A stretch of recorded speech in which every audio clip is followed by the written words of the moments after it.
Hey guys, so yeah, still well over a month until this film comes out, so you could say this is early thoughts, but I've already done an early thoughts video, a very early thoughts video actually. It was just after the film was announced. I'll put a link in the description to that if you're interested in seeing it.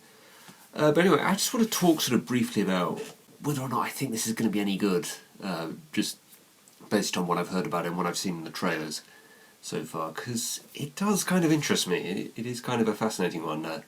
First of all, Finding Nemo, decent film. I don't absolutely love it or anything. It's not up there as like one of my favourite Pixar films, but I do think it's a good film. I have, like a few issues with it, that whole thing with the mask, with the address on the back. That all seemed a bit too convenient to me. And also the fact, Dory knows how to read, even though she also suffers from short-term memory loss. Never really got that. I feel like a lot of the stuff in the fish tank in the dentist's office could have been cut out, particularly the initiation scene. There's very little that really happens in the fish tank, really, that advances the story in any kind of sort of major way. I feel the title character, Nemo, doesn't really have any kind of an arc or development throughout the entire film. He doesn't really change at all throughout the entire film. It's very much Marlin's story, even though Nemo is the one whose name is in the title. So I found that a bit sort of weird, considering the way it's sort of presented. It seems to be sort of equally Marlin and Nemo's story, but when you really sort of think about it, it's Marlin that it's really about. Nemo's just sort of an observer. He's just sort of a victim of, Marlin's character. And the other sort of thing that kind of annoys me is you've got the character of Gil, who is like sort of the opposite end of the spectrum of this flaw that Marlin has. They're both sort of good characters, but they're bad father figures. They're sort of going about being father figures in the wrong kind of way, but they're opposite extremes of the same sort of basic problem. Marlin's too overly protective, and Gil is, too just sort of lenient. He's too sort of willing to let Nemo go out and do his own thing. In fact, he sort of forces Nemo into dangerous situations a lot of the time. So why don't they meet at any point in the film? That would have been a perfect sort of confrontation for like climax to the film, to have these two flawed father figures meet at the end of the film, and sort of perhaps the other side's reasoning maybe as to why they are the way that they are perhaps enables them to both find this kind of medium of being better father figures towards Nemo. But no, they never meet, and indeed, Nemo doesn't even seem too concerned about what happened to Gil at the end of the film, really. It's, them escaping from the fish tank is just sort of tacked on to the end, basically. It's not really sort of part of the story. Maybe that will be something that's addressed in this film. So yeah, it is still a decent film, though, I think. I love the character of Dory, I love the character of Gil, and it's a very sort of enjoyable kind of thing. I love Marlin's arc. I think that's a really interesting kind of arc to go on. It's a fascinating idea. It's just, there's a lot of sort of quite large flaws with the film, really, that sort of prevent it from me quite making it to the outstanding Pixar level for me. But this sequel, again, like I said, I love the character of Dory, so I love the idea of making Dory the main character.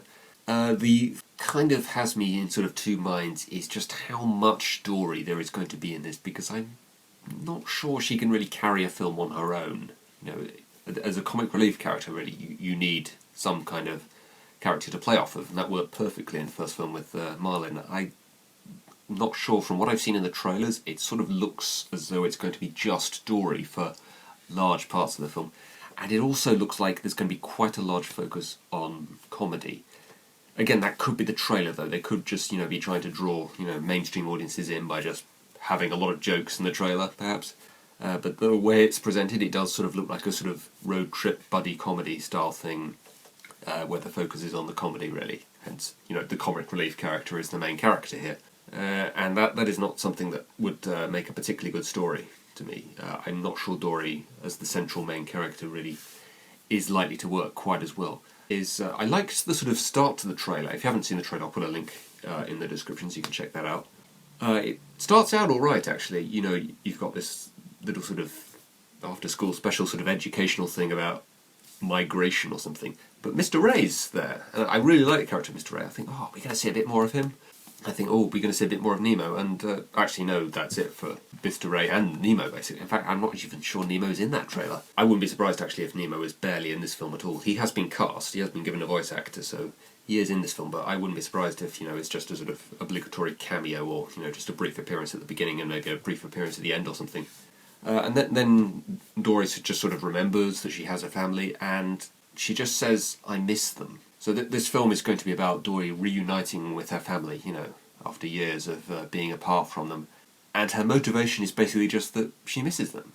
And that's a bit of a shallow sort of motivation for her to try and reunite with their family, really. Would it not be a bit more interesting if there was some unresolved conflict? I mean, in the first film, of course, you have Nemo say to Marlin right before he's captured, "I hate you." That's a really sort of strong kind of line that they put in there. It's the last thing Marlin hears his son say before he's taken away from him. That really is just sort of makes you want to see them connect back together at the end of the film. But here we have Dory's family, who we don't know, we've never met, we don't know anything about, and Dory just misses them. That doesn't make me want to see Dory reunite with her family. I'm sorry, it really doesn't. And then a lot of the rest of the trailer is just, jokes and just, sort of road trip comedy style sort of jokes as well. So it's very unclear to me as to what kind of format this film's going to take. Is it just going to be jokes, or is there going to be some kind of story behind, how much of these characters that we saw in the trailer are we actually going to see in the film? But just the basic sort of setup for the film, that Dory just misses her family and wants to see them again, that seems a bit shallow to me. I don't want to go as far as to say that I think the film looks bad. It just doesn't fill me with any kind of confidence that it's going to be any good. It's kind of weird the way Pixar are just doing a lot of sequels now. But you could argue, I suppose, Toy Story 2, Toy Story 3, both great films. Just keep making sequels to good films, perhaps that's the way to go. I know they've got The Incredibles 2 planned, which I definitely feel was the absolute perfect film to make a sequel for. They've also got Cars 3 planned, which I'm not so optimistic about. I don't know if I can ever recall a film series having a crap first film, a crap second film, and then a good third film. I don't think that's ever happened. I've known there to be a crap first film and a good second film, but no, I've never known a trilogy where the third one is a good one and the other two are not. Yeah, Finding Dory, decent film that it is a sequel to, perhaps it will be good, but the trailer does not fill me with confidence, I have to say. But we shall see. I'll put a link to a couple of videos in the description for you to check out to make your own mind up about how you feel about this film. But that's that, guys, and I will see you for another video soon. See ya!